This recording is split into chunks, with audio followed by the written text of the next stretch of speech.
Kung marami ang nag-aasam ng anak ay meron ding iilan na hindi pa handang maging magulang.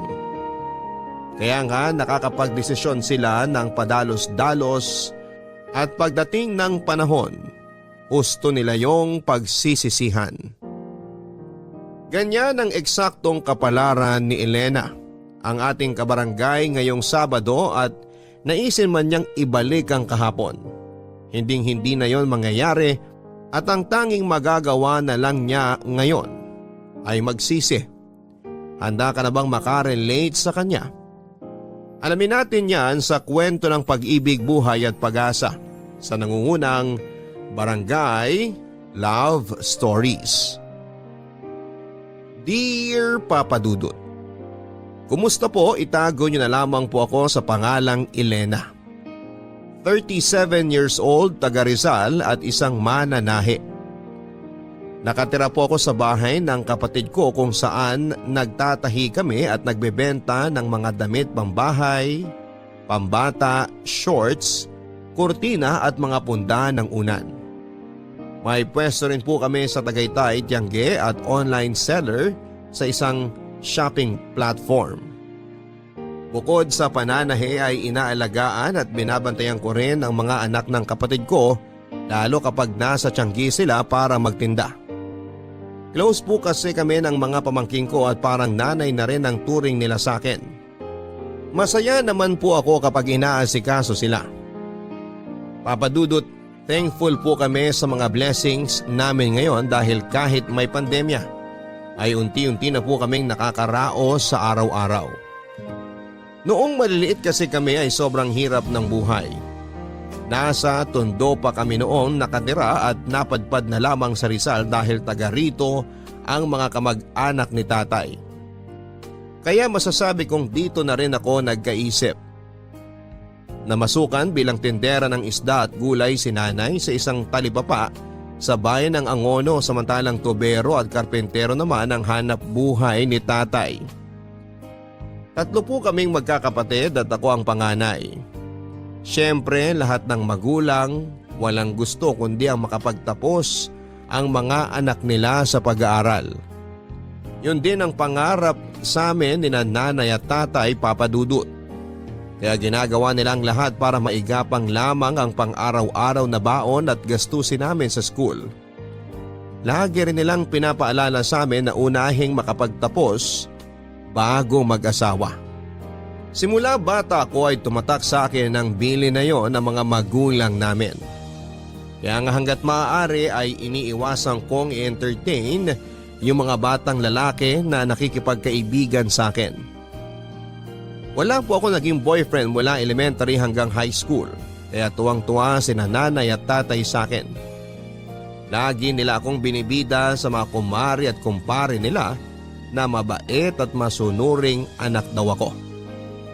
At hindi raw sila makapaghintay na makagraduate ako sa college nang sa wakas ay magkaroon na ng profesional sa pamilya namin. Hanggang sa tumungtong ako sa ika-19 na taong gulang. Tanda ko nasa second year college ako sa kursong education nang makilala ko si Dexter. Dati siyang tourism student pero nag-transfer sa course namin. Mas matanda siya sa akin ng 3 taon. Bali 22 years old na po siya that time. Mabait po si Dexter at mabilis kaming nagkapalagayan ng loob.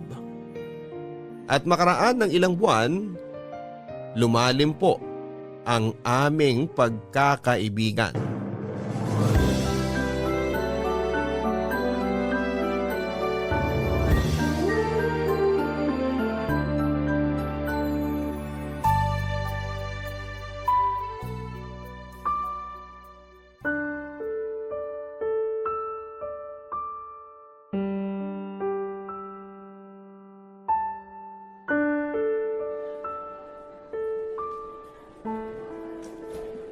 Dexter, ano ba? Bakit kanina mo pa ako iniiwasan? Hindi mo nga ako kinausap kanina sa klase natin eh. Parang wala lang ako sa'yo. Wala lang talaga ako sa mood. Kilala mo naman ako pag bad trip, di ba? Yun lang yun. Yun nga ang hindi ko magets. Bakit ka bad trip? Kanino ka bad trip? Ay nako, Ba't ba ang dami mong tanong?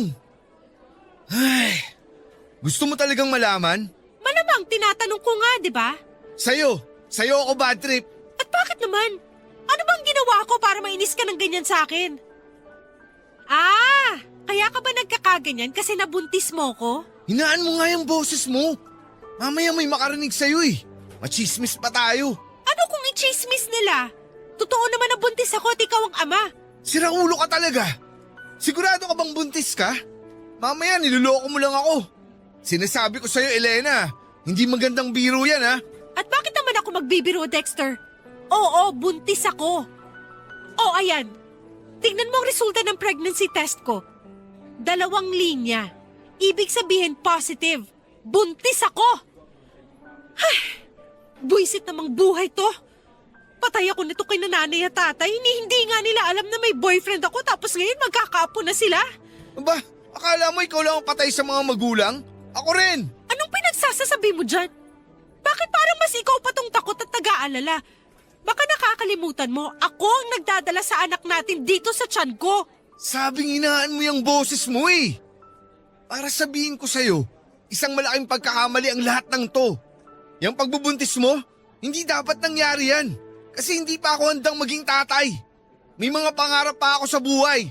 Wala pa akong planong bumuo ng pamilya. Ang kapal ng mukha mong sabihin yan, Dexter. Mangilabot ka nga. Tao ka pa ba? Nabuntis lang ako, naging demonyo ka na. I'm sorry, okay? Pero nagpapakatotoo lang ako. Saka alam ko, ramdam ko, ganun ka rin. Diba, sabi mo patay ka kapag nalaman ng parents mo magkakababy na tayo? Ibig sabihin, hindi pa talaga buo yung loob mo na magkaanak tayo. Kasi nag-aaral pa tayo at marami pa tayong pangarap sa buhay. Ano gusto mong gawin ko? Nandito na sa tiyan ko ang anak natin. Ilang araw pa lang naman yan. Pwede mo pang alisin yan sa sistema mo. Gusto mong ipalaglag ko ang baby natin? Oo! Napapaliw ka na ba? Baliw na kung baliw. Pero baka matuluyan na ako kapag pinanganak mo ang batang yan. Intindihin mo kasing mabuti ang sinasabi ko. Please lang. Pareho pa tayong hindi handa na maging magulang. Kaya bakit natin ipipilit na buhayin ng batang yan kung magiging miserable lang siya pag pinanganak mo? Mahal, makinig ka naman sa akin oh. Di ba may tiwala ka naman sa akin? Pero natatakot ako, Dexter. Di ba masama yun? Masama na ipalaglag ang baby kasi parang pinatay mo na rin siya. Wala pa namang masyadong muwang sa mundo yung baby sa tiyan mo. Baka nga dugo pa lang yan eh. Kaya ngayon pa lang, alisin mo na siya. Huwag kang mag-alala. Kasama mo naman ako eh. Hindi kita iiwan. Makikita mo. Mas magiging okay tayo pag nawala ang anak natin.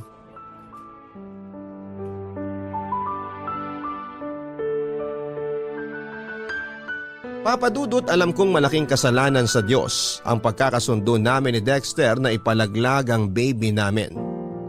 Pero pareho po kaming lito at desperado ng panahon na yon.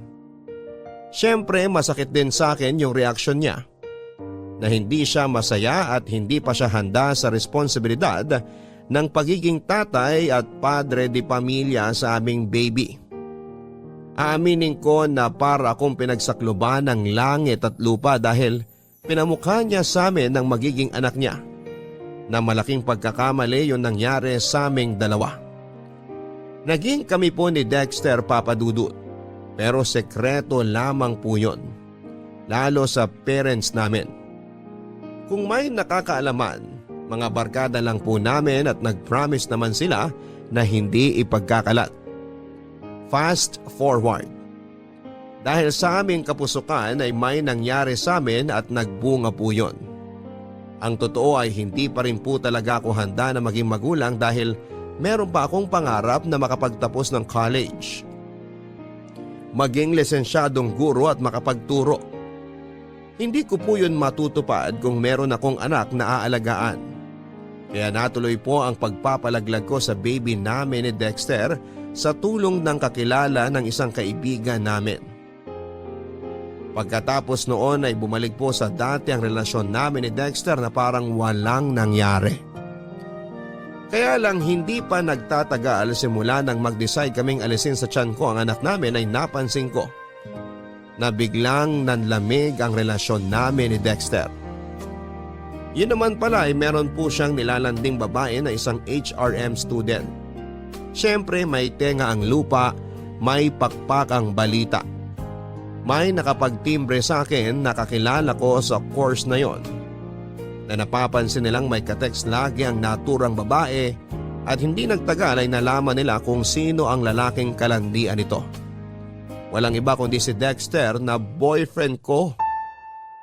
Sobrang sama po ng loob ko, Papa Dudut, dahil kahit sekreto lamang ang pagiging mag-on namin ni Dexter, still kami pa rin po ang magkarelasyon. Galit na galit ko siyang kinumpronta ng araw na yon.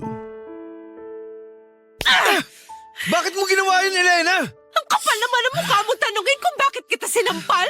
Alam mo, kung Aray! tutuusin, Ano ba? kulang pa nga yan. Dapat sa'yo sinasaktan ng gusto. Napakasama mo. Pwede ba tigilan mo na ang kasasampal sa akin?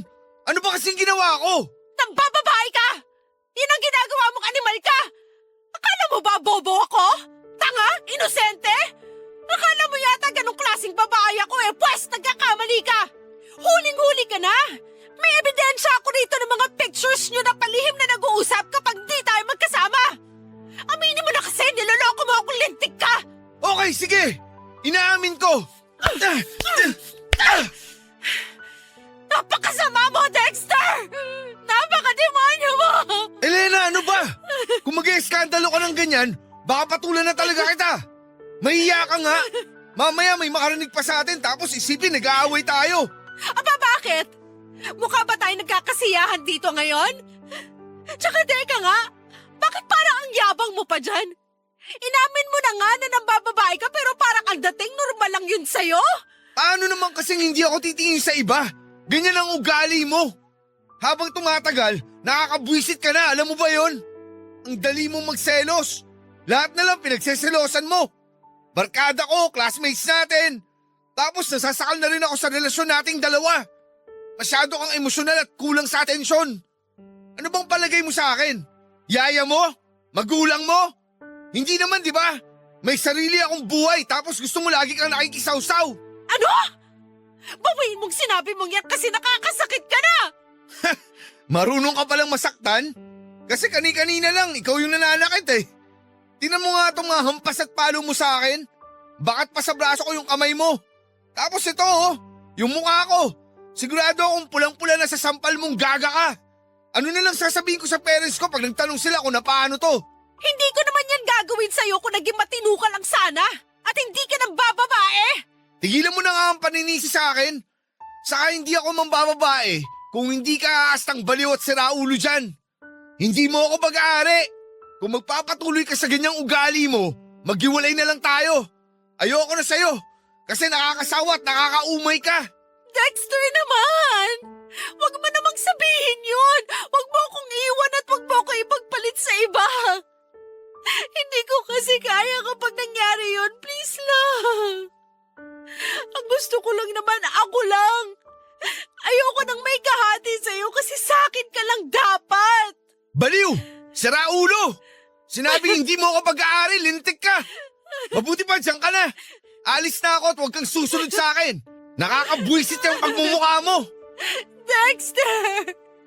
Please, wag ka umalis! Wag mo akong iwan!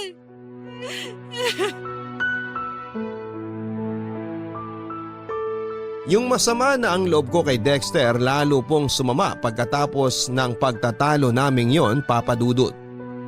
Sa isip ko sa aming dalawa ako at wala nang iba ang mas may karapatang magalit at maghinanakit dahil sa katarantaduhan niya. Pero bakit parang ang ending ay kasalanan ko kasi masyado akong clingy sa kanya at pakiramdam niya ay nasasakal na siya. Alam ko, Papa Dudut, na excuses lang niya ang mga bagay na yon para mapagtakpan ang kasalanan niya at siya ang lumabas na biktima sa aming dalawa. Kaya galit na galit po ako sa kanya ng panahon na yon at kulang na lang ay isumpa ko siya, Papa Dudut. Ilang araw din po kaming hindi nagpansinan ni Dexter at mas mahirap yon sa parte ko dahil magkaklase kami. Tingin ko nga ay ako lang ang affected dahil mukhang ayos lamang siya. Nagagawa pa nga niyang makipagtawanan sa iba naming kaklase at sumama sa mga gimmick o inuman ng mga ito after class. Mahal na mahal ko po si Dexter, Papa Dudut. Tawagin niyo na po akong tanga, martir o himang. Pero may pagka-hopeless romantic kasi akong tao. Siya rin kasi ang first love ko at first boyfriend ko kaya gusto kong siya na rin ang mapangasawa ko. Kaya kahit may kasalanan siya sa akin at sa relasyon namin ay nagbulag-bulagan po ako sa mga kalokohan niya kahit harap-harapan na po ang pakikipaglandian niya sa ibang babae. May punto po na nagmanik-luhod ako sa kanya. Para piliin lamang niya ako kaso sa huli, iniwalayan pa rin niya ako.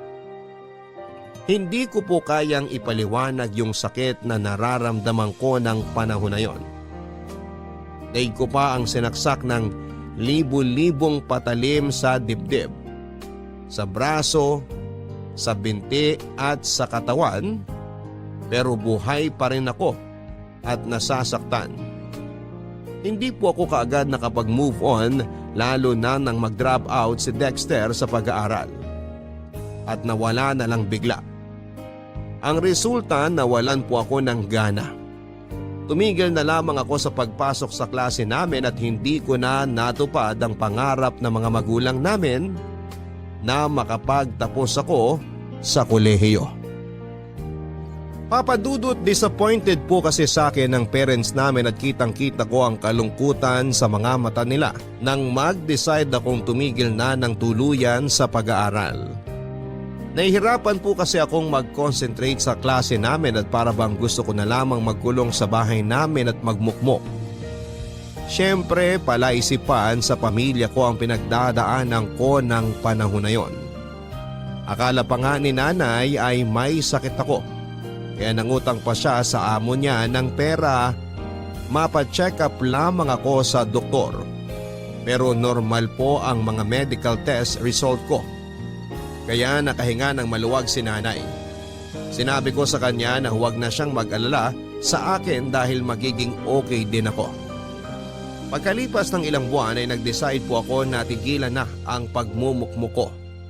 Pero imbes na bumalik ang gana ko sa pag-aaral ay naisipan ko maghanap ng mapapasukang trabaho para makatulong sa mga magulang namin.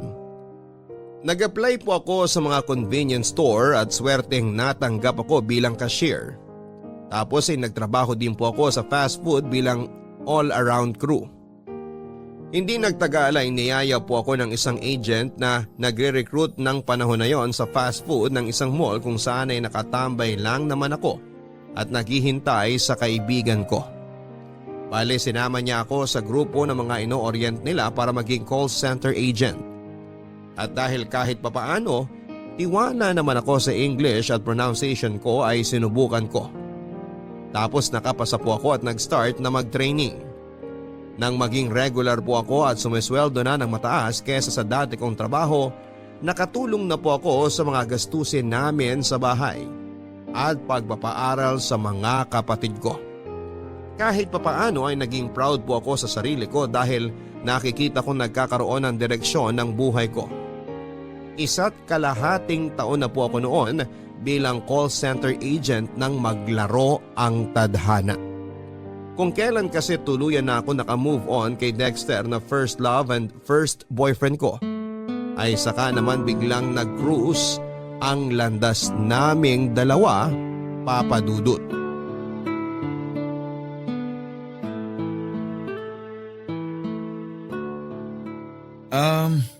Kumusta ka naman, Elena? Ang tagal din nating hindi nagkita. Ayos lang. Ito, working as call center agent. Diyan lang office namin sa malapit. Naisipan ko lang bumili ng kape bago mag-start shift ko. Ah, ganun ba? Sandali, nagkakape ka na pala ngayon? Oo, nakakailang cups nga ako nito araw-araw. Nakaka-addict kasi. Nako, hinay-hinay lang sa pag-inom ng kape ha. Masama rin yan sa kalusugan kapag napasobra. Alam ko naman yun. Hindi ko lang din maiwasan dahil kailangan lagi akong gising sa trabaho ko. Kapag hindi ako nakakapagkape, daig ko pa yung sabog at lutang. Ganun? ayos lang ba makipagkwentuhan sa'yo? Nagmamadali ka ba? Ang totoo, gusto ko sanang humingi ng sorry sa'yo kasi bigla ako nawala after ng breakup natin. Alam kong masakit sa'yo na naghiwalay tayo tapos iniwan pa kita. Ewan ko kung anong pumasok sa isip ko nun. Kaya bigla ako nag-decide na tumigil sa pag-aaral at sumama sa tito ko papunta sa Cebu. Pinasok niya ako ng trabaho doon. Doon na rin ako tumira ng ilang taon. Elena, alam kong malaki ang kasalanan ko sa'yo. Kaya gusto kong humingi ng sorry. Aaminin ko masama ang loob ko kasi sinaktan mo ko ng sobra-sobra noon. Hindi ko maintindihan kung ano bang naging kasalanan ko sa'yo para sa huli.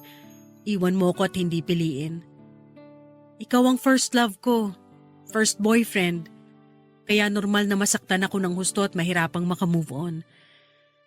Siguro, tinanggap ko na lang talaga na hindi tayo para sa isa't isa at merong nakalaan sa ating iba. Teka, maiba ako. May asawa ka na ba? Mga anak? Wala. Wala akong anak at mas lalong wala akong asawa. Sinubukan ko manligaw. Nagka-girlfriend naman ako pero iba ka pa rin, Elena. Sobrang ibang-iba yung relasyon natin at hindi ko yun mahanap sa mga babaeng nakasama ko.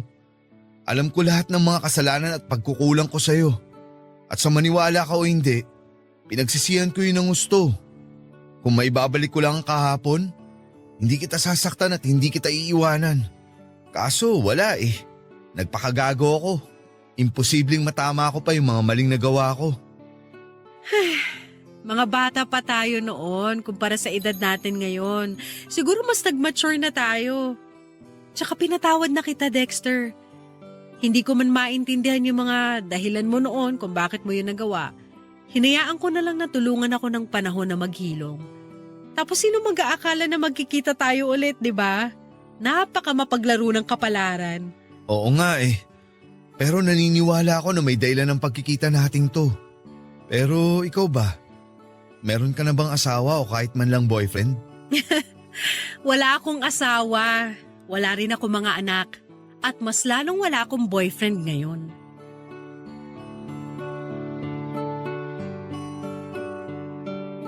Papadudot, naniniwala po ba kayo sa kasabihan na first love never dies? Ako kasi ay oo at napatunayan ko yon nang magkita ulit kami ni Dexter sa isang convenience store bago ako mag-duty sa trabaho. Natatandaan ko na nakikrave ako noon ng kape kaya naisipan kong bumili.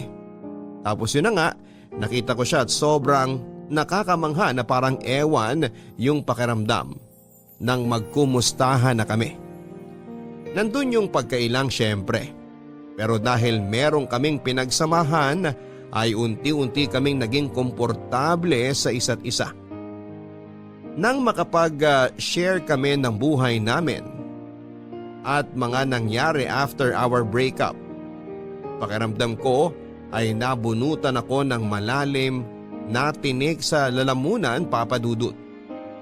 Kasi kahit papaano ay nagkaroon kami ng closure. Pero ang akala kong muli at huli naming pagkikita ay scam pala.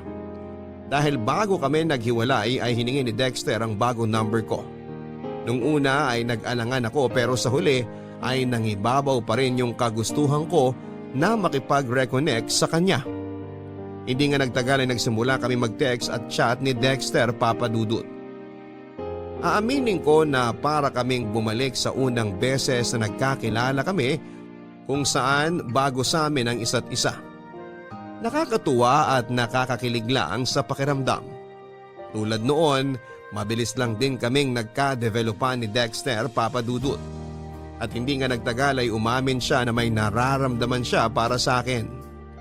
Kabado, lito at excited po ako ng panahon na yon, Papa Dudut. Parang sinisilihan ng puwit ko kasi hindi ako mapakali.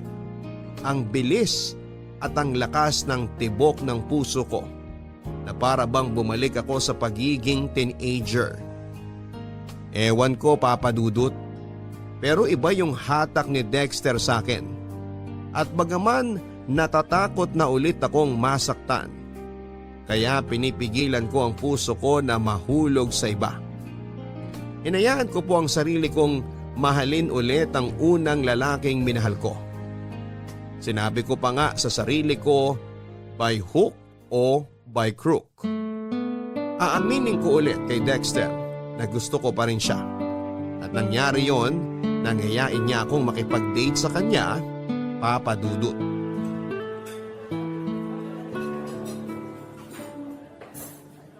Elena, thank you ah. Thank you saan? Sa pagpayag mong lumabas kasama ko. Bakit naman ako hindi papayag? Siyempre, hindi kasi ako sigurado kung, alam mo na, kung pareho pa rin tayo ng nararamdaman sa isa't isa. Ano ba to? Ang totoo kasi niyan, may feelings pa rin ako sa'yo. Tulad ng sinabi ko nung nagkita ulit tayo, iba ka sa lahat. At hindi ko mahanap sa iba yung katulad ng relasyon natin dati.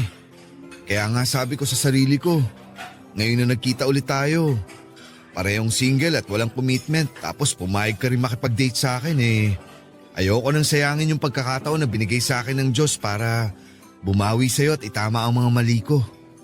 Sana hindi ka masyadong nabigla sa mga sinabi ko, Elena. Ano ka ba? Ayos lang. Actually, hindi lang ikaw ang may gustong aminin. Ako rin. May aaminin ka rin? Ano yun? Nakikinig ako. Ikaw rin kasi, malakas pa rin ang impact mo sa akin. Ewan ko ba? Hindi ko may paliwanag. Nung naghiwalay tayo, ginawa ko talaga lahat para kalimutan ka. May mga nanligaw sa akin, oo, pero hindi pa rin kita mapakawalan sa puso ko. Siguro nga kinukumbinsi ko lang ang sarili ko na nakamove on na ako sa'yo, na nakamove on na ako sa relasyon natin, kahit hindi naman talaga. Masaya ako nung nagkita ulit tayo. Kabado rin syempre kasi hindi pa ako ready na marinig mula sa'yo na pamilyado ka ng tao. Pero matapos mong sabihin na wala pang ibang babaeng nakahihigit sa akin dyan sa puso mo, umasa ako na baka may chance pa tayo, Dexter. Tingnan mo nga naman oh. Nakakatuwang isipin na sinadya talaga na magkita tayo ngayon para bumawi sa isa't isa. Pangako, Elena, magiging mas mabuting boyfriend ako. Ngayon na tama na ang panahon para sa ating dalawa. Walang araw na hindi ko ipagsisigawan sa mundo kung gaano ako kaswerte na dumating ka sa buhay ko. Yun kung hahayaan mo akong ligawan kita. Ano, payag ka? Walang problema. Pumapayag ako. Basta promise mo sa akin na hindi mo na ako sasaktan katulad dati. Kasi kahit paano may takot pa rin sa puso ko.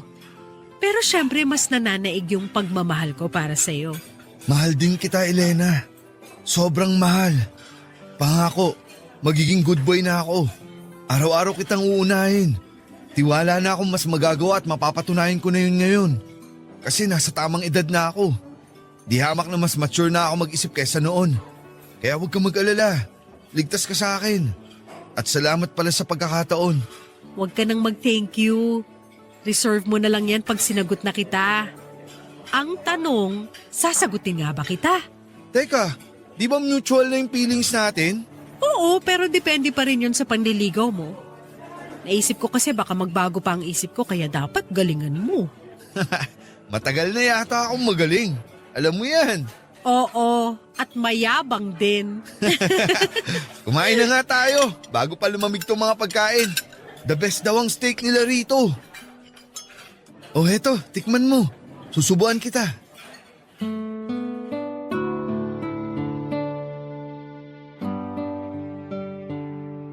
Kung noon ay tinatago namin sa mga magulang namin ang relasyon naming dalawa, nang ligawan at sagutin ko po si Dexter ay ginawa ko na yung bagay na hindi ko nagawa noon. Yon ay ang ipakilala siya sa pamilya ko. Lalong-lalo na kina nanay at tatay. Kabado po kaming pareho nang dalhin ko siya sa bahay namin pero naging maayos naman ang pagkikita nila ng parents ko at ang pagtanggap sa kanya ng pamilya ko.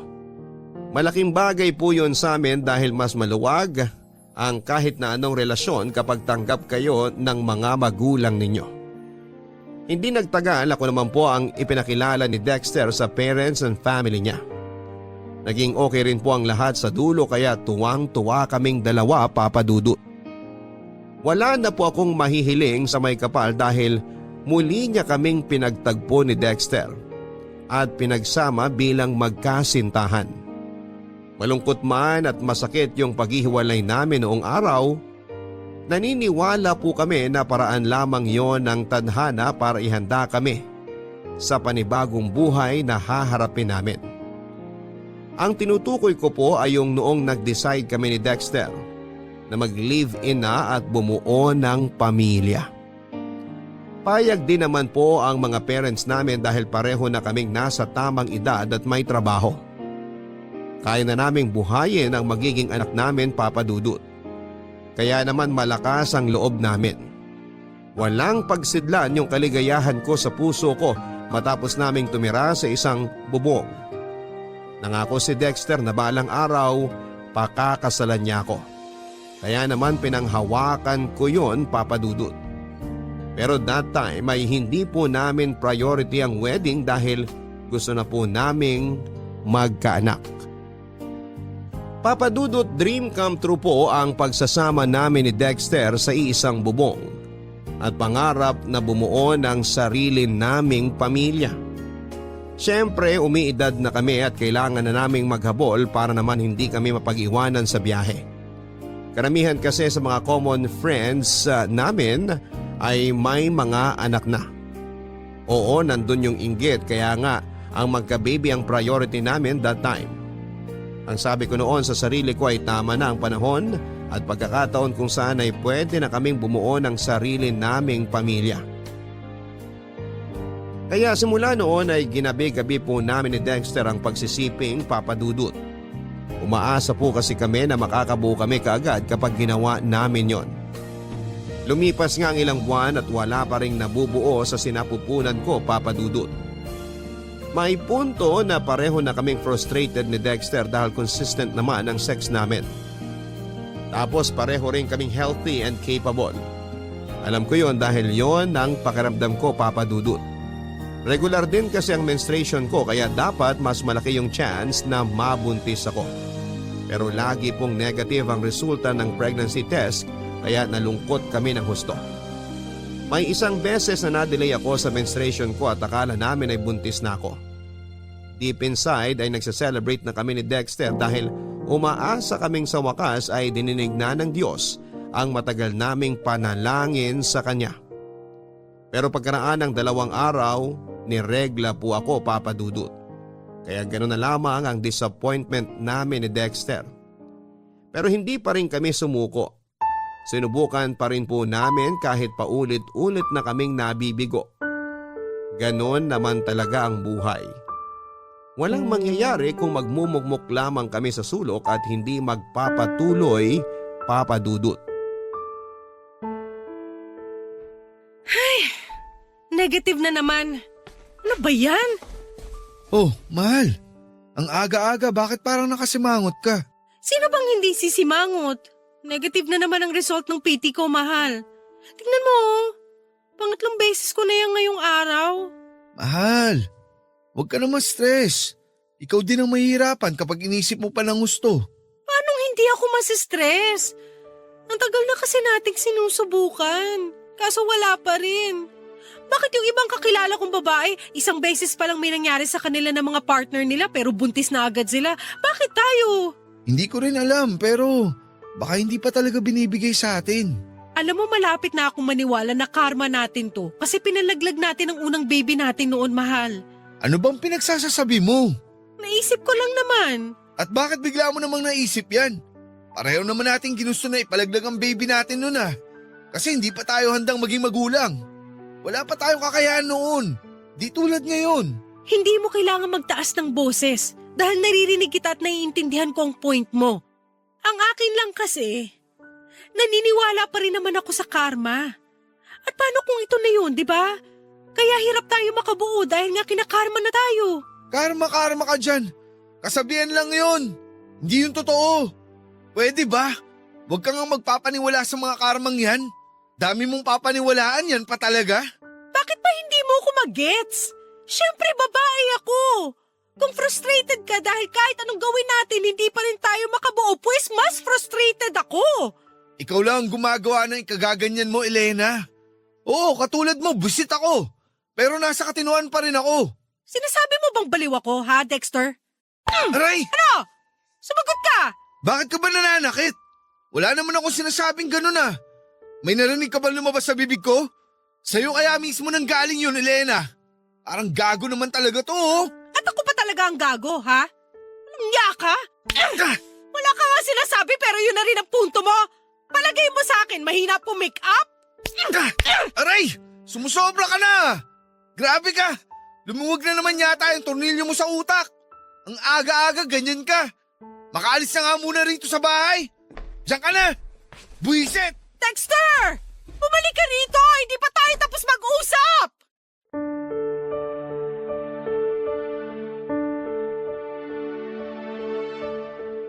Aaminin ko, Papa Dudut, na matapos ang realization ko na yon sa posibilidad ng mababang tsansa na makabuo kami ni Dexter ay mas doboble ang frustration na nararamdaman ko sa kaloob-looban ko.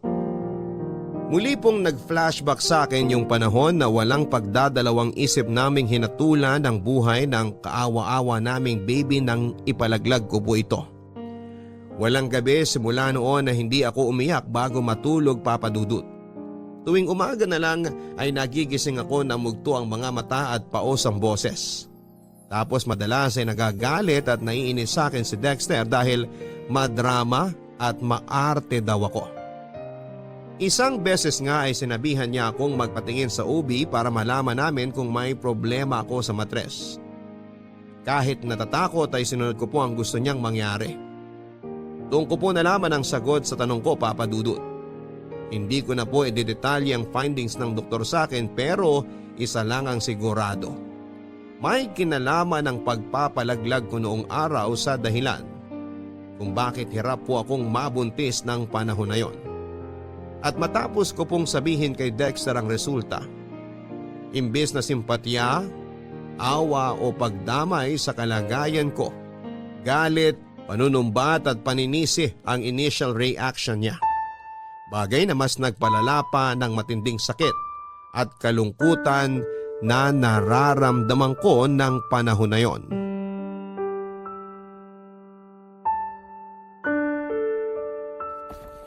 Dexter, pwede ba huminahon ka lang?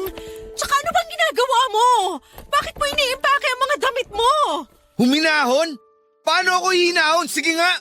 Pagkatapos mong sabihin sa akin na nagka-problema yung matres mo dahil sa pagpapalaglag mo noon, ano bang reaksyon ang inaasahan mo? Matuwa? Pwes, tong muang to, tuwang-tuwa ba? Nakakainis ka, Elena! Ikaw pala ang may problema kaya hindi pa rin tayo nakakabuo. Hindi ko naman kasalanan yun ah. Hindi ko rin ginusto, Dexter. Sana naman intindihin mo ang sitwasyon. Ewan ko kung paano gagawin yung sinasabi mo pero nahihirapan na akong intindihin ka. Tapos malalaman ko pa yung resulta ng test mo. Lalo na ako nabwisit sa'yo. Kaya nga naisip kong umalis muna rito sa bahay eh. Kasi ayaw kita makita o makasama. At saan ka naman pupunta? Kahit saan. Doon sa bahay ng kumpare ko. Sira ulo ka talaga. Kung ano-ano pumapasok dyan sa kukote mo, mas malala ka pa sa akin. Sa palagay mo ba masaya ako malaman yung result ng mga test ko? Nalulungkot ako at nasasaktan, Dexter. Maraming pumapasok sa isip ko, lahat yung negative thoughts. Sinabi ko sa'yo kasi gusto kong damayan mo ako bilang partner. Pero bakit ganyan ang asal mo? Tapos gusto mo pa akong iwanan? Mahiya ka nga! Napakamakasarili mong tao! Hindi ko kasi alam kung anong mararamdaman eh. Hindi na tayo magkaka-baby, Elena. Hindi na tayo magiging magulang. Hindi sa hindi, pero mababa lang ang chance. Eh di ganun din yun.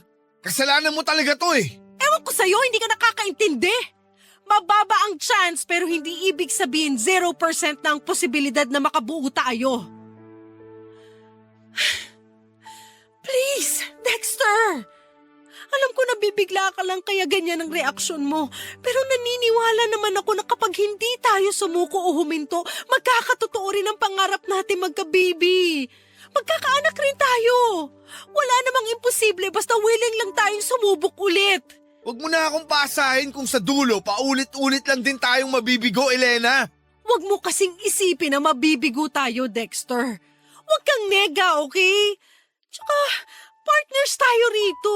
Tapos bigla mo akong iiwanan.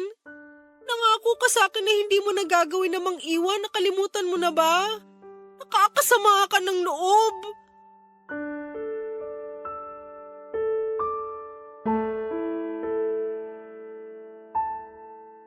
Matapos sabihin sa akin ni Dexter na hihiwalayan niya ako dahil hindi kami makabuo, ay nataranta po ako ng husto at kinain ng matinding takot, Papa Dudut. Hindi ko kayang mawala sa piling ko si Dexter, lalo na kung kailan pabor na sa amin ang kapalaran. Muli po ako nakiusap sa kanya na subukan lang namin. Hindi naman kasi sinabi ng doktor na wala na akong tsansang mabuntis. Mababa lang, pero kung hindi kami susuko, samahan pa ng dasal sa may kapal ay baka isang araw ay matupad din po ang aming kahilingan. Mabuti na lamang po dahil nakinig sa pakiusap ko si Dexter at muli po naming sinubukang magka-baby, Papa Dudut. Bukod doon ay nag-start po kaming magpanata sa simbahan tuwing linggo para dinggin ng Diyos ang kahilingan namin. May mga binago rin po kami sa lifestyle namin para mas maging healthy kaming pareho. Halimbawa, nag-quit po si Dexter sa paninigarilyo. Ako naman ay iniwasan na ang labis na pagpupuyat sa gabi, kaya nagpalipat na rin po ako ng shift sa umaga. Hindi na rin ako masyadong nagkakape at mas madalas akong kumakain ng gulay at masusustansyang pagkain. Mabilis po na lumipas ang 2 taon na punong-puno ng pag-asa at pagkabigo. Sa wakas, nangyari ang matagal na naming gustong mangyari ni Dexter. Yon ay nang mabuntis na ako, Papa Dudut. Sobrang saya po naming dalawa ni Dexter, Papa Dudut. Dahil sa wakas ay nagkatotoo na ang matagal naming hiling. At yon ay nang sabay naming makita ang 2 guhit sa pregnancy test kit na ilang beses naming inulit, makasigurado lamang na tama at positibo talaga ako. Naiyak pa nga ako noon matapos yakapin ng mahigpit ni Dexter, Papa Dudut. Kasi sino ba naman ang hindi magiging emosyonal, hindi ba? Ang tagal-tagal naming hinintay ang sandaling yon kung saan ay mabubuo na ang aming munting pamilya. Anak na lamang po talaga ang kulang sa aming pagsasama. Kung maingat na po ako noong bago ako mabuntis, mas naging maingat po ako during my pregnancy, Papa Dudut. Ganon din si Dexter sa akin hanggat maaari ay lagi niya akong sinasamahan sa check-up ko sa OB ko.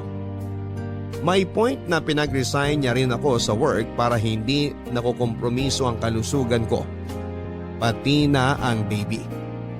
Hindi nga nagtagal ay unti-unti po akong nagkaroon ng baby bump kaya lalo kaming naging masaya at excited ni Dexter. Mabilis po na lumipas ang ilang buwan, kabuwanan ko na.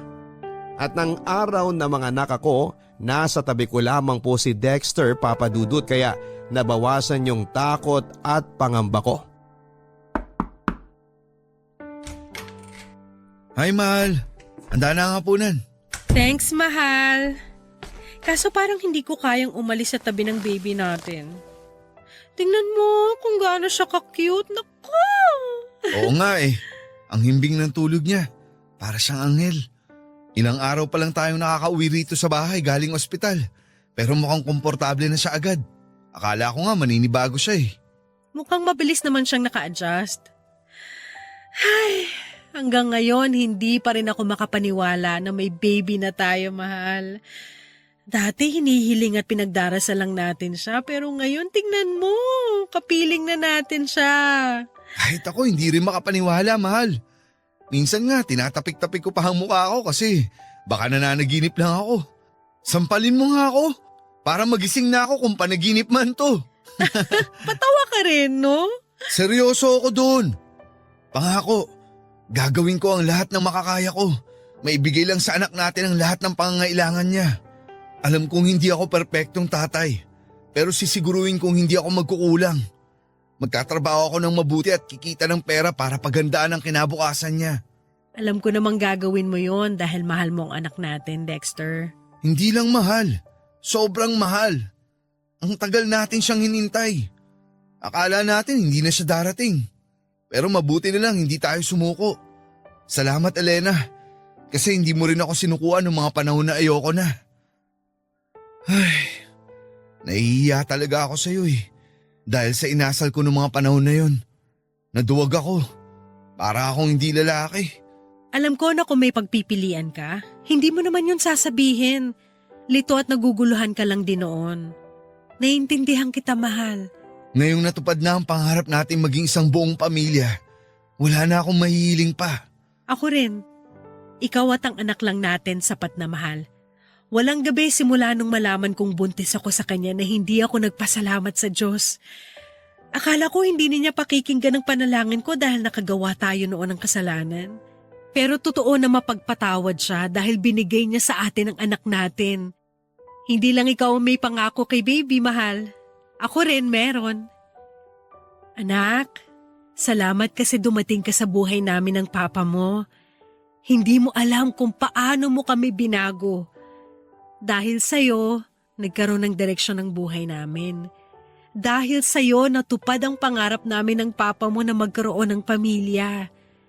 Ikaw ang kukumpleto sa amin, anak. Pangako, aalagaan, mamahalin at ibibigay namin lahat ng pangangailangan mo. Tama ang mama mo, anak. Mahal na mahal ka namin. Sobrang mahal ka namin. Totoo po na malaki ang nagbago sa buhay at pagsasama namin ni Dexter, Papa Dudut, matapos dumating ang aming anak. Mas naging responsable kaming magulang dahil gusto naming ibigay ang best namin para sa kanya. Kapansin-pansin din na mas ginanahan si Dexter sa pagtatrabaho dahil nag-promise siya sa amin ng anak niya na ibibigay niyang lahat ng pangangailangan namin. Papa Dudut, ako naman ay naging mas responsableng nanay. Bukod sa pagdating ng baby namin at tuluyang pagiging buo ng aming pamilya. Meron pa pong isang blessing na dumating sa buhay namin ni Dexter. Yon ay walang iba kundi ang maikasal kami at ganap na naging mag-asawa. Mabilis po na lumipas ang 3 taon. Naging masaya po ang aming pamilya, Papa Dudut. Kaso sino mag-akala na panandalian lang pala ang kasiyahang yon dahil nang sumunod na taon, nangyari ang ni sa hinagap ay hindi namin inaasahang mangyari ni Dexter. Yon ay matapos na ma-diagnose na may leukemia ang anak namin. Papa Dudut, dahilan para bawian po ito ng buhay during her medication. Masyado pong mabilis ang mga pangyayari at wala sa amin ni Dexter ang nakapaghanda. Bilang magulang na namatayan ng anak, kulang po ang salitang masakit para i-describe ang nararamdaman namin ng husband ko, Papa Dudut. Nang mga panahon na yon ay parang gusto na rin naming mamatay. At hanggang sa libingan ng anak namin ay hindi po namin siya mapitawan. Ngunit kasabay ng pagkawala ng anak namin, meron pa po palang matinding pagsubok na darating sa buhay at pagsasama namin ni Dexter. Bagay na lalong nagpadurog sa puso ko, Papa Dudut.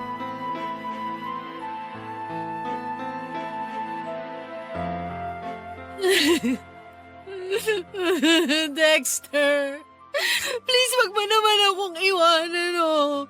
Hindi ko naman sinasadya na saktan ka. Nainis lang talaga ako sa sinabi mo na tamad ako at wala akong ginagawa dito sa bahay natin. Ganyan ka naman eh. Bigla ka na lang nananakit tuwing naiinis ka. Tignan mo nga tong labi ko. Pumutok na naman sa sampal mo.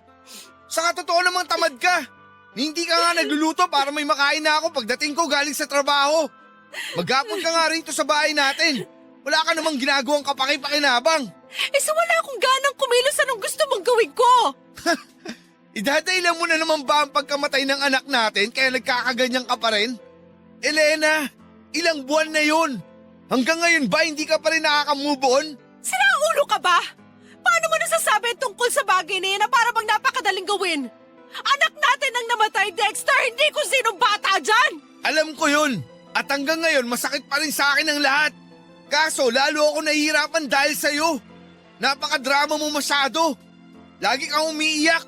Napapagod na akong aluhin ka, Elena. Kaya iiwan mo na naman ako. Ganun ba yon? Ay, hindi ko alam. Naguguluhan ako. Pero isa lang ang sigurado. Tuwing nandito ako sa bahay, naalala ko ang anak natin. Kung pwede nga na hindi na ako umuwi rito para makalimutan ko na siya kaagad. Ano bang kasalanan natin? Bakit kailangan tayong paglaruan ng tadhana? Bakit kailangan kunin ang anak natin ng maaga? Ni hindi pa nga nagtatagal mula nung ibigay siya sa atin tapos gano'n na lang kadali na binawi siya sa atin. Kahit sa ang angulo ko tingnan, hindi makatarungan. Kasalanan mo talaga to, Elena! Ano? Bakit ako? Hindi mo kasi inalagaan ang anak natin. Di ba? Nangako ka na babantayan mo siya. Nasisiguruhin mo ligtas siya. Pero bakit dinapuan pa rin siya ng ganong klaseng sakit? Bakit namatay pa rin siya at nawala sa atin? Nasisiraan ka na ng ulo! Tsaka ginawa ko naman ang lahat para alagaan siya. Hindi ko nga pinapakagat sa lamok o pinadadapuan sa insekto ang anak natin tapos ang kapal na mukha mong sisihin ako at sumatan ako na pinabayaan siya? Mahiya ka nga, Dexter! Kahit na anong sabihin mo, kahit na anong katuwiran mo, hindi na may babalik ang buhay ng anak natin, Elena. Naisip ko, wala na rin saysay na magsama pa tayo sa isang bubong. Kaya nakapag-desisyon na ako iwanan ka. Dexter naman! Ngayon mo pa talaga naisip yan samantalang dapat nga magkasangga at magkasama tayo sa buhay. Wala na ang anak natin. Pati relasyon at pagsasama natin bilang magkasama gusto mo rin mawala at masira? Bakit naman ganyan? Wala naman akong kasalanan na tulad mo nagluluksa rin ako. Tulad mo namatayan din ako ng anak. Huwag ka naman maging unfair sa akin. Huwag mo akong dramahan, buwisit ka. Dexter! Dexter, please naman huwag kang umalis. Huwag mo akong iwan, oh. Please, Dexter, nagmamakaawa ako sa'yo. Magbabago ko. Hindi na kita sasaktan. Magiging masipag na rin ako rito sa bahay. Please naman, Dexter, huwag ka nang umalis. Maawa ka naman sa akin. Wala na nga ang anak natin. Tapos ikaw mawawala rin. Hindi ko na kakayanin.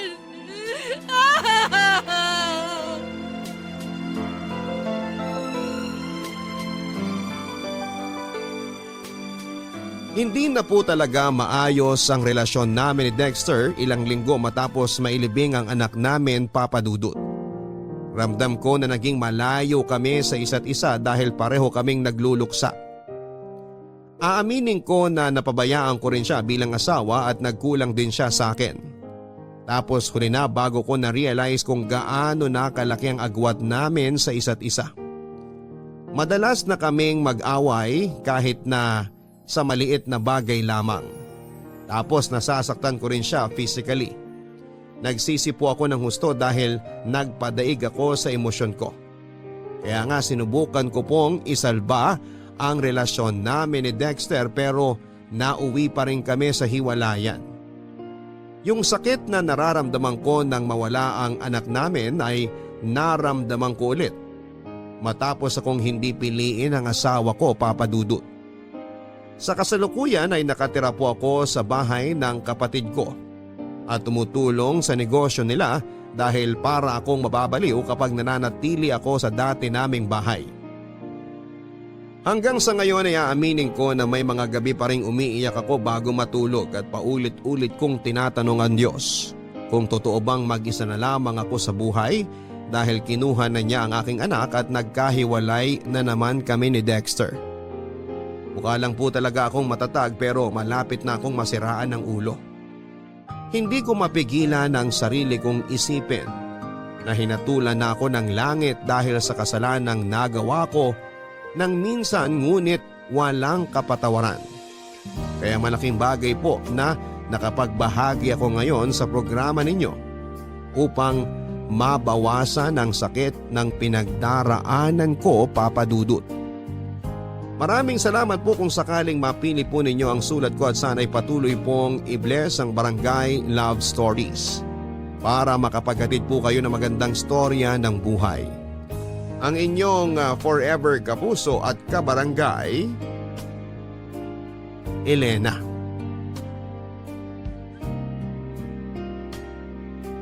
Maraming salamat, Elena, sa pagbahagi mo ng iyong storya at alam namin na mabigat ang pinagdaraanan mo sa buhay.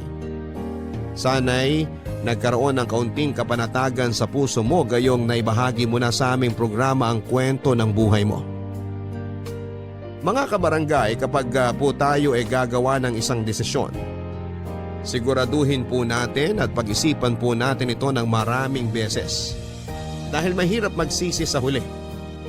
Minsan kahit kapatawaran ay hindi na po ibinibigay sa atin dahil nahatulan na tayo. Magkaganon pa man ay ipagpatuloy pa rin natin ang pagbabagong buhay at pagiging mabuting bersyon ng ating mga sarili. Hanggang sa muli, ako po si Papa Dudut sa mga kwento ng pag-ibig, buhay at pag-asa sa Barangay Love Stories number 1. Posible na sa ikalawang pagkakataon sa kanilang relasyon ay baka maayos na yung mga gusot at hindi pagkakaunawaan. Ikaw kapuso, naranasan mo na bang makapagbigay o mabigyan ng second chance?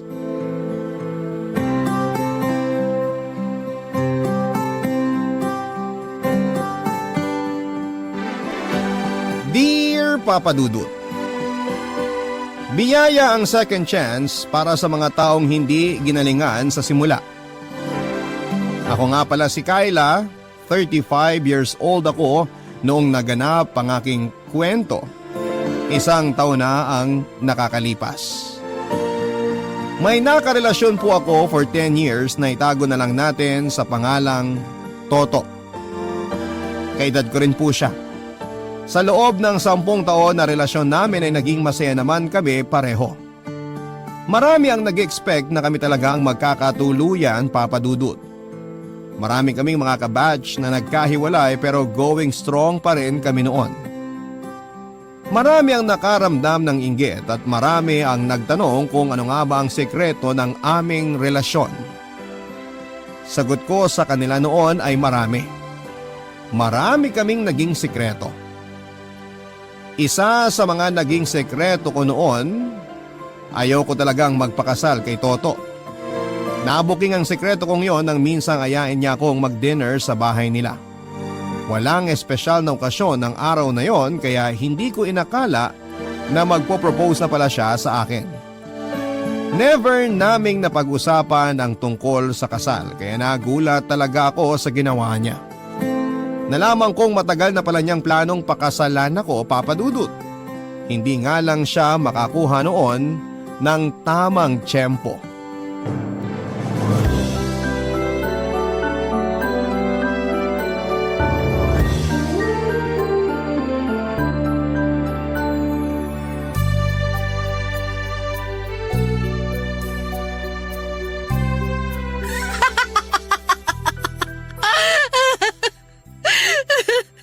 Grabe! Muntik nang maubos yung lakas ko sa kakatawa. Tipirin mo ang lakas mo. Mahaba pa ang gabi. Paabot naman ng tubig. Mamaya ka na magtubig. Ito na lang muna ang cake ang unahin mo. Mapapawi ba uhaw ko dyan? Sige na. Try mo na tong cake. O sige na nga. Akin na. Oh, ayan. Simulan mong kainin sa gitna, ha? Bakit sa gitna? Basta. Ang weird mo. Pero sige. Sisimulan ko ng kainin, ha? Masarap, ha? Saan mo ito nabili? Anong nabili? Akong gumawa niyan. Talaga ba? Marunong ka? Teka, titikman ko ulit, ha? Baka nagkamali lang ako nung unang subo ko. Masarap talaga. Tsaka, teka, parang may nakagat ako. Check mo kung ano naagat mo. Ano kaya yun? Sing-sing? Bakit may sing-sing sa cake? Anong ibig sabihin nito? 10 taon na rin tayo, Kyla. Sa loob ng 1 dekada, wala akong ibang minahal at gustong mahalin kundi ikaw lang. Toto, Sa totoo lang, unang buwan pa lang natin, naramdaman kong ikaw na yun eh. Ikaw na yung gusto kong makasama hanggang pagtanda. Ang babaeng magiging ina ng mga anak ko. Kahit gaano pa sila karami. Toto, teka lang. Alam ko dapat dati pa ako nag-propose bago ka mag-30. Yun din kasi ang buyo sa akin ng mga kabatch natin eh. Sabi kasi nila, iso nyo raw yung mga babae. Toto, makinig ka muna. Pero sa tingin ko, perfect lang yung timing ko ngayon. Pareho na tayong stable sa mga buhay natin. Tsaka di ba, nagawa na rin naman natin halos lahat ang nasa bucket list natin? Meron pang isa sa bucket list ko na gusto kong gawin. Bago ko tuloy ang maging masaya. Ano yun? Pwede natin pagtulungan dalawa kapag mag-asawa na tayo. Makipaghiwalay sa'yo. Ha? Sorry, Toto. Dapat matagal ko nang sinabi sa'yo to. Hindi ako handa sa'yo. Kung hindi ka handa magpakasal ngayon, naiintindihan ko. Baka marami ka pang gustong gawin o kaya gustong i-explore.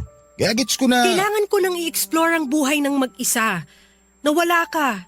Anong ibig mo sabihin? Ayoko na, Toto. Mag-break na tayo. Ang labo naman, Kayla. Hindi malabo. Malinaw sa akin na ito talaga yung gusto ko. Bakit yan ang gusto mo? Kasi hindi na ako masaya. Alam mo, kung dahil lang to sa biglang proposal ko sa'yo, sige, sorry, binabawi ko na. Kunwari, wala na lang nangyaring proposal. Okay na ba tayo? Akin na yung singsing. Itatago ko muna hanggang maging ready ka na. Hindi na ako magiging ready pa sa'yo kahit kailan. Kasi ayoko na. Pwede bang tanggapin mo na lang yon? 10 years tayo. Wala sa tagal ng pagsasama yon. I'm sorry, Toto. Pero bakit? Saka na lang natin pag-usapan. I'm sorry, aalis na ako. Kayla, sandali! Ilang beses akong kinulit ni Toto sa totoong dahilan kung bakit ako nakipaghiwalay sa kanya. Ang sinabi ko lang ay hindi na ako masaya. Sinabi ko na kailangan kong mapag-isa dahil 10 years akong nakulong sa relasyon namin. Hindi siya nakontento sa mga sagot ko, Papa Dudut. Sa totoo lang, kahit naman ako ay hindi rin nakontento. Aaminin ko na kaya ako nakipaghiwalay kay Toto dahil hindi naman ako sigurado sa kanya umpisa pa lamang. Nadala lang din ako noon ng kagustuhan kong makasabay sa mga kaidaran ko na may mga karelasyon na. Naging kami kahit na hindi ako attracted sa kanya. Sinubukan ko lang. Nagstay pa rin ako kasi masyado nang komportable ang buhay ko na kasama siya. Kahit na hindi ko naman nakita ang future ko sa kanya. Sa mga unang araw na nakipaghiwalay ako sa kanya ay nakaramdam ako ng freedom. Nakahinga ako at nakatulog ako ng maayos. Matagal din kasi akong nabother sa feelings ko para kay Toto. Pero noong nagawa ko ng makipaghiwalay sa kanya, pakiramdam ko ay naging malaya na talaga ako. Doon ko napagtanto na tama ang desisyon kong iwanan na siya, Papa Dudut. Kahit nakaramdam ako ng konsensya dahil pinatagal ko ang relasyon namin para lamang sa wala. Alam kong nasaktan ko siya, Papa Dudut, pero mas nanaig sa akin na tapusin ang lahat kesa umasa pa siya.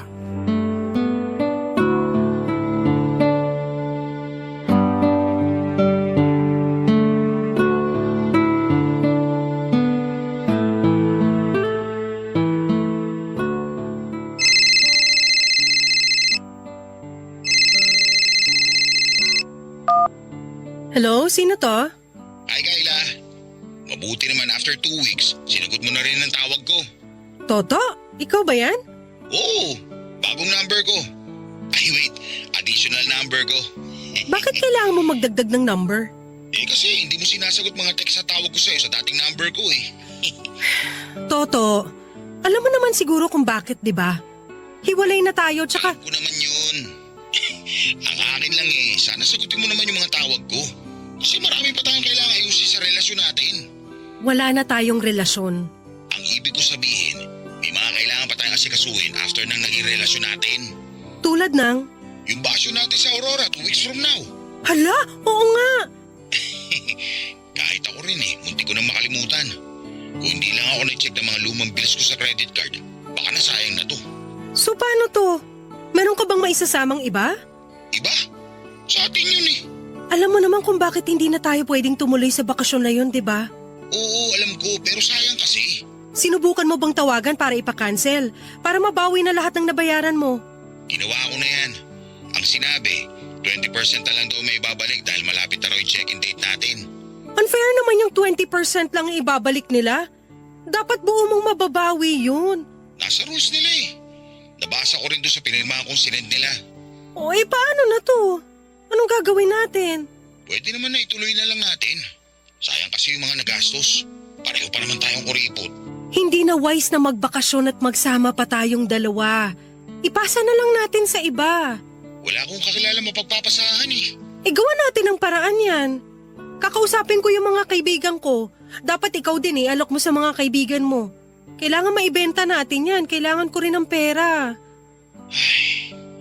Hindi sa pagiging negative ha. Pero mukhang malabo na mabenta natin yun eh. 2 weeks na lang kasi. Mas malabo yung pumayag ako magbakasyon tayong dalawa. Parang diring-diri ka makasama ako ah. Sorry, Toto. Ang gusto ko lang namang sabihin, dapat hindi na tayo magsama pa sa kung ano man. Kailangan natin ng oras na malayo sa isa't isa para makamove on at masanay na tayo. Siguro nga. Sige, tawagan ulit kita kapag nakahanap na ako. Pakisagot yung tawag ko ah. Walang ghosting. Okay, bye. Bye! Hindi na ako nagsayang pa ng oras. Naghanap kagad ako ng pwedeng pagpasahan ng tour package na nabili namin ni Toto dati. Pinost ko pa nga sa Facebook pero lahat yon ay puro nag-inquire lamang at hindi na ako binalikan pa. Meron namang iba na interesado pero gustong kunin sa presyong palugi. Siyempre hindi ko naman yon pinayagan. Pinakiusapan ko na nga ang mga kakilala ko pero lahat sila ay tumanggi. Nagbiro pa nga yung iba at sinabing baka may curse daw ang vacation package na nakuha namin. Dahil naghiwalay kami at baka ganun din daw ang mangyari sa kanila. Nawala na ako ng pag-asa na mabibenta pa ang tour package naming yon, Papa Dudut. Napakalapit na rin kasi ng date ng bakasyon kaya hindi ko naman masisisi yung mga taong sinubukan kong alokin. Hindi rin naman kasi prepared ang budget nila. Wala ring mapagbentahan si Toto kaya naman nakapag-decide na kaming ituloy na lamang ang bakasyon namin yon. Hindi ako sang-ayon lalo't na-feel ko na baka gamitin ni Toto yon para makipagbalikan sa akin.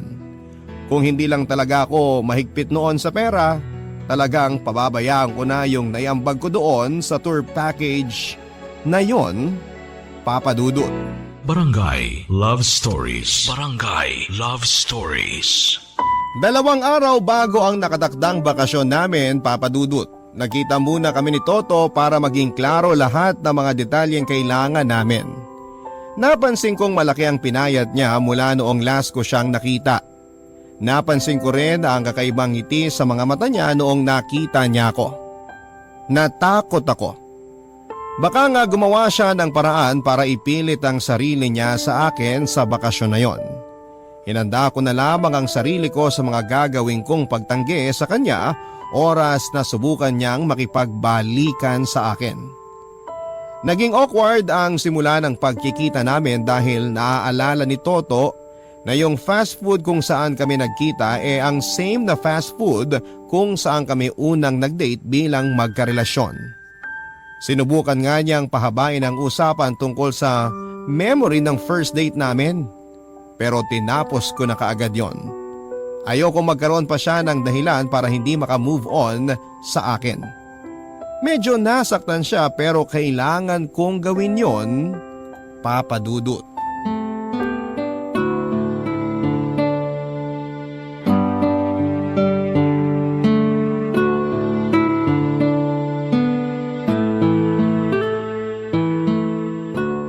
Toto, kung gusto mo maging maayos ang bakasyon natin, huwag kang bring up sa mga nakaraan natin. Hindi mo naman ako masisisi kung may bigla akong maalala. Tulad ngayon, nandito tayo sa lugar kung saan tayo unang nag-date. Kaya hindi ko maiwasang maalala yung… Toto, nandito ako para makipag-usap sa gagawin nating bakasyon, hindi para mag-reminisce. Sorry, Sana maintindihan mo kung bakit kailangan nating gawin to. naiintindihan ko naman. Pasensya na kung masyadong importante sa akin yung nakaraan natin. Importante rin naman yun para sa akin. Pero mas importante yung ngayon. Yung ngayon na wala na tayo.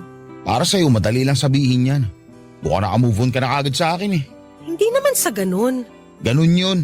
Halata naman sa'yo. Kaysa mag-away pa tayo, di ko na lang papatulan yung mga ganyan mo. Okay, Pag-usapan na natin yung mga gagawin sa bakasyon. Hanggang 4 p.m. lang pala ako ngayon ha. Dadaanan ko pa yung cake para sa birthday ni Mama. Ay, oo nga. Birthday nga pala ng tita. Alam na ba niya? Siya ang una kong pinagsabihan. So hindi na ako pwede pumunta sa birthday niya? Parang gano'n na nga. Okay. Mag-focus na lang tayo sa plano natin para sa bakasyon ha. Okay lang? Okay. So anong plano mo? Plano ko na mag-check-in sa ibang room sa hotel na nakuha natin.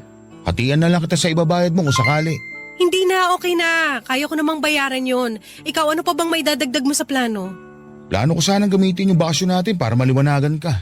Maliwanagan saan? Sa totoong nararamdaman mo para sa relasyon natin. Wala na tayong relasyon. Baka kasi nabibigla ka lang. Baka natakot ka lang nung nag-propose ako. Kaya nga binawi ko kagad, di ba? Hindi lang yun tungkol sa proposal mo. Kasi kung tungkol lang doon, di sana, nung binawi mo yun, bumalik na ako sa'yo, di ba? Sigurado na akong ayoko na makipagrelasyon sa'yo. Walang masama kung susubukan mo maliwanagan pag magkasama na tayo sa Aurora para sa bakasyon natin. Baka kailangan lang talaga natin magbakasyon para ma-revive yung relasyon natin, hindi ba? Gagamitin ko yung bakasyon para mabigyan ka ng closure. Hindi closure ang kailangan ko. Ikaw. Totoo naman eh. Joke lang. Huwag mo namang pahirapan tong sitwasyon natin, please. Ang hirap lang kasi. Kaya nga kailangan din nating magbakasyong dalawa para ma-realize mo kung bakit hindi na tayo pwede sa isa't isa. Gamitin natin yon para sa closure mo. Gamitin natin para ma-realize mo kung bakit hindi nga talaga tayo mag-workout. Tignan natin. Pustahan? Pustahan? Anong pustahan? Pustahan kung kaninong plano yung mangyayari.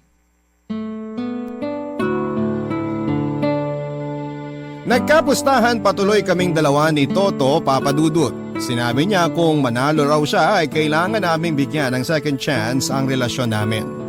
Sinabi ko naman na kung manalo ako ay titigilan na niya ako. Natuwa ako sa agreement namin, alam ko noon na ako ang mananalo at gagawin ko ang lahat para manalo dahil nakasalalay doon ang peace of mind at freedom ko. Sa unang araw na pagpatak namin sa Aurora ay hindi na kaagad maganda ang nangyari. Sa hotel kung saan kami mag-check-in ni Toto, noong tanungin ko yung room na kukunin ko sana para doon magstay at para hiwalay kami ng kwarto ay wala na raw silang available para sa akin. Nagkamali daw ang receptionist at inakala niyang may mababakante pero wala pala. Napagod na rin kami sa biyahe kaya hindi na kami nakipagtalo pa at pumayag na lamang ako magstay sa kwartong nabook naming dalawa ni Toto noon. Sinabi niya sa akin na mas makakatipid daw kung iisang kwarto na lamang kami. Sinang-ayunan ko naman ang sinabi niya dahil nagtitipid nga rin ako noon, Papa Dudut.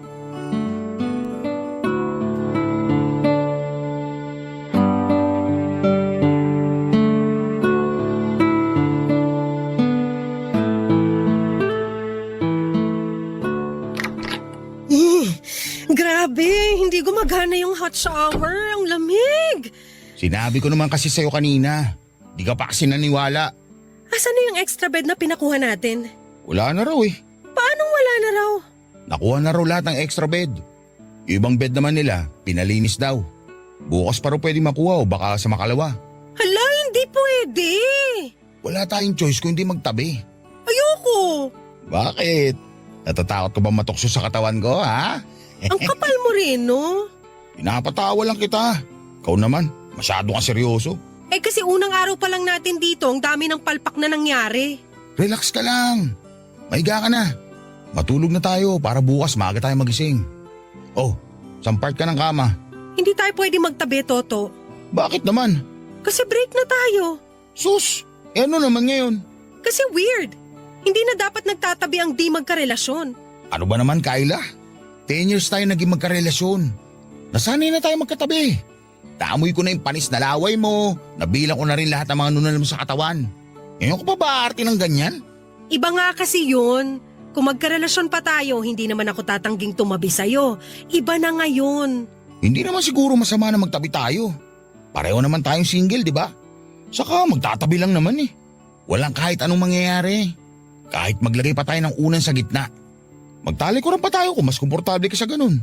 Hindi talaga ako komportable na sa iisang kama lang tayo matutulog. Siguro natatakot ka, no? Natatakot saan? Natatakot ka na baka may bumalik na feeling sa'yo. Uy, ready ka na bang matalo sa pustahan? Nare-realize mo na ba na pwede tayo ulit? Ganon. Gusto mo talagang patunayan ko sa'yo na wala na? O sige, umusog ka doon.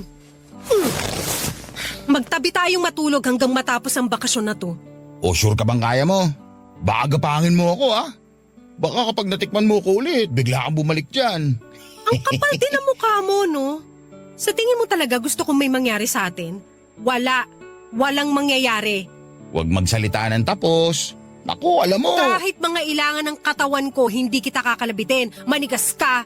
Ay talaga? Talaga? Oo, talaga. Eh paano kung hawakan ko ang leg mo ng ganito? Toto, ano ba? Huwag mo nga akong hawakan sa liig. Ang pasmado ng kamay mo eh.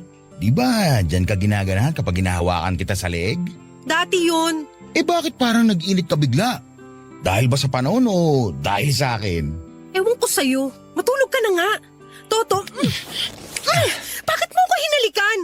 Para mawala yung init ng katawan mo. O pwede rin, para madagdagan. Toto. Shh! Hayaan mo na kasi. Hindi naman to kasama sa pustahan natin. Miss na miss ko na eh.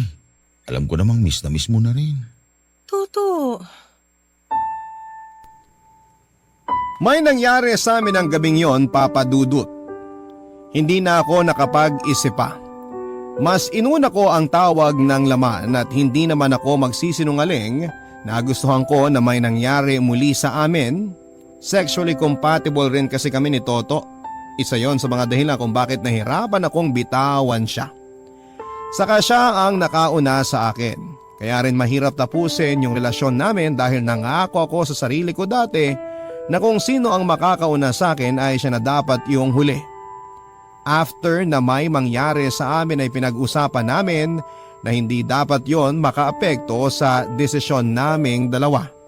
Hindi ko naman sinara ang pintuan na may posibilidad muli na may mangyari sa amin lalo't hindi pa sanay ang mga katawan namin na hindi nagsisiping.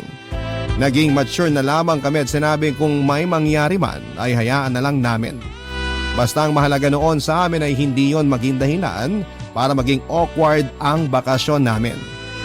Sa totoo lang ay mas naging masaya nga ang bakasyon namin dahil sa nangyayari sa amin sa kamang dalawa. Barangay Love Stories. Barangay Love Stories. Naging masaya at komportable muli kami sa isa't isa dahil sa bakasyon na yon, Papa Dudut. Naalala ko tuloy yung friendship namin. Naging friends muna kami dahil pareho kaming church servers. Akala ko dati ay friend lang ang tingin ni Toto sa akin noon pero isang araw ay bigla niyang inamin na gusto niya ako. Nahiya akong tumanggi noon dahil ginawa niya yon sa harapan ng mga kasamahan namin sa simbahan. Lahat sila noon ay boto na maging karelasyon ko si Toto. Wala nga akong nagawa kundi ang payagan siyang maging karelasyon ko kahit na wala pa akong feelings para sa kanya ng mga panahong yon. Natutunan ko naman siyang mahalin nung tumagal na pero hindi naman ganon kalalim. Kaya hindi ko rin nakita ang sarili ko na siya na ang makakasama ko sa panghabang buhay. Nang hinayang ako sa pagkakaibigan namin, sana pala ay hindi na lamang ako nahiyang tumanggi sa inoffer niyang relasyon. Naisip ko na siguro ay maayos pa rin kami kung hindi ko naisip na makipagrelasyon sa kanya. Pero nandun na yun eh. Kailangan ko na lamang harapin yung consequences ng pagpasok ko sa relasyon namin. Hiniling ko na lamang na sana after ng bakasyon ay makapag-isip-isip na si Toto na mag-move on na. Hiniling ko rin na kapag nakapag-move on na siya sana'y maging friends muli kaming dalawa, Papa Dudut.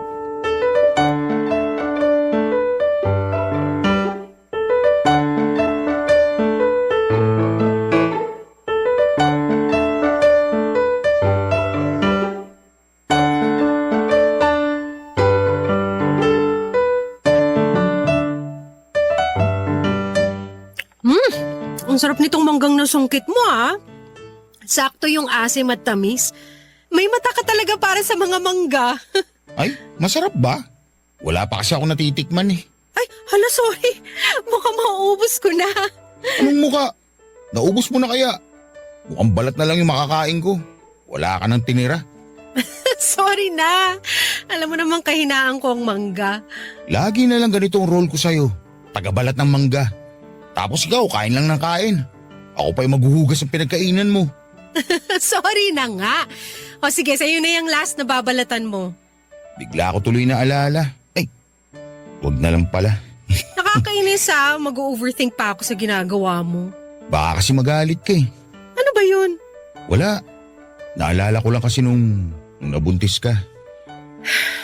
Toto, Naalala ko lang kasi halos araw-araw mangga yung gusto mong kainin.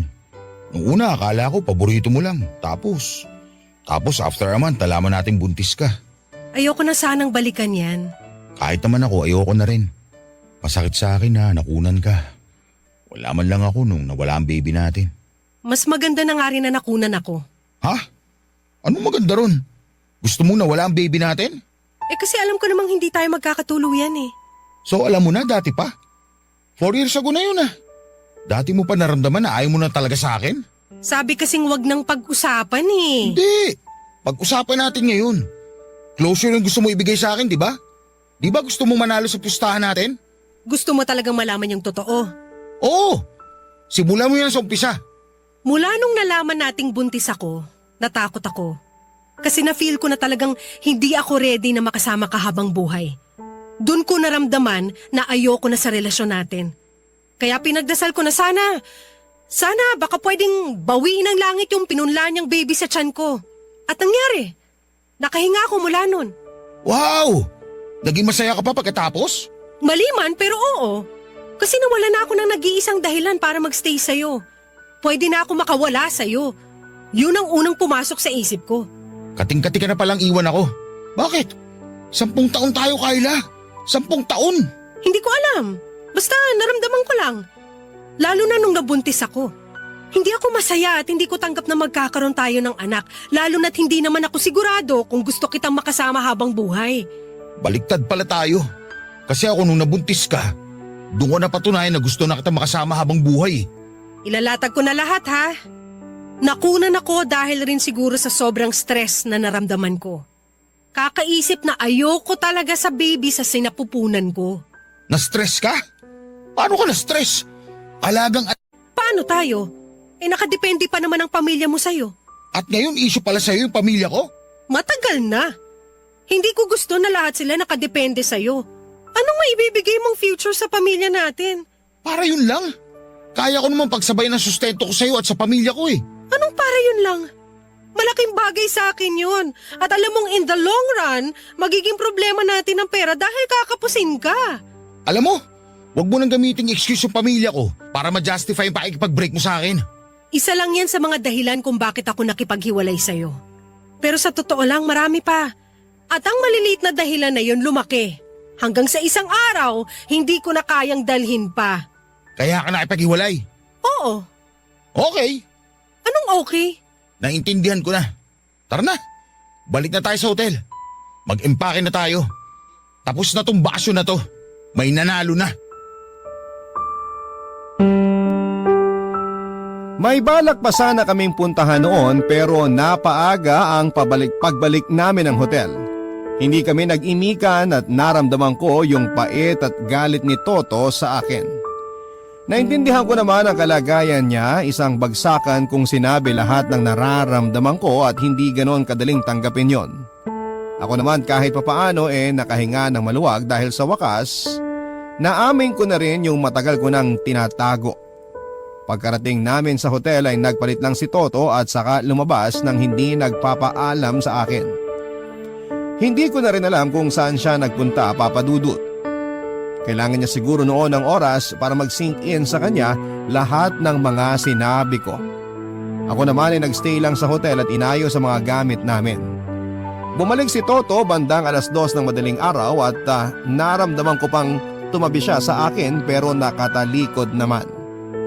May tensyon sa pagitan namin bukod sa una na nakapagitna. Nakonsensya tuloy ako sa mga sinabi ko, Papa Dudut. Lalo't naramdaman kong hindi pa handa si Toto sa mga sinabi ko. Kinabukasan ay wala pa rin kaming imikan. Hanggang sa terminal ay hindi pa rin ako kinausap ni Toto.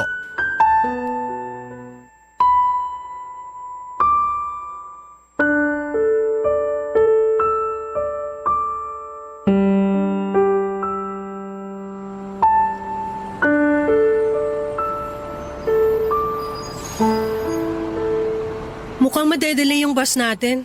Alam ko, di ba sinabi na kanina nung dispatcher? Sinubukan ko lang namang kausapin ka. Para saan pa? Alam ko masama loob mo sa mga sinabi ko kahapon. Okay na, huwag na natin pag-usapan. Gusto ko lang walang bitterness na... Gusto mo pa rin talagang pag-usapan, no? O sige, galit ako sa'yo kasi sarili mong anak ayaw mong ilabas sa mundong to. Dahil hindi ka ready mag-commit sa akin. Dinamay mo pa talaga yung magiging anak sana natin. Sa ayaw at gusto natin, damay talaga siya. Pero napaka-selfish mo para ipagdasal na wag mabuo yung bata. Yun yung naramdaman ko. Naging honest lang ako. Sana hindi ka na lang naging honest. Sana hindi ko na lang nalaman. Sinira mo yung pangarap ko na bumuo ng pamilya kasama ka. At least naliwanagan ka na, di ba? Ngayon alam mo na kung bakit hindi tayo pwede.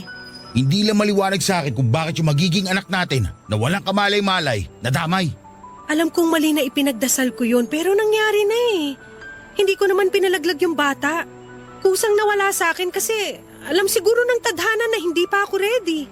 Kung una pa lang alam na ng tadhana na hindi ka pa ready, di sana hindi na buo, hindi ba? Baka pinagbigyan ka lang ng langit kasi kawawa yung bata kung mabubuhay sa piling mo na hindi ka pa ready mag-commit. Ready ako mag-commit pero hindi sa'yo. I'm sorry Toto, pero yun ang totoo. Panalo ka na. Ha? Di ba gusto mo na magkaroon ako ng closure sa bakasyon na to? Okay na. May closure na ako. Panalo ka na. Toto, Hindi ka pa ba masaya?